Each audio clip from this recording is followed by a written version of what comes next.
مرا در سوریه چندین روز عذاب دادند، ناخن‌هایم را کندند. اگر یگان نفر دیگر میبود در آنجا 100 مراتب 1000 مراتب میمرد. اما من با مرگ مبارزه بردم. من برای تو از طوفان و بادها، از بلاها گذشتم، اما تو از یک شمار ناچیز ترسیده گریختی. سخن آخرین داری؟ دارم. چی؟ ایستا،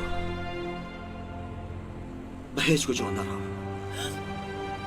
افسوس که نی.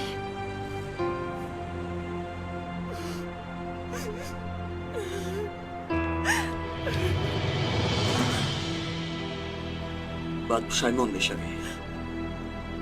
روزی سراغ وقتی منایی که نیستم. خدا یارت من.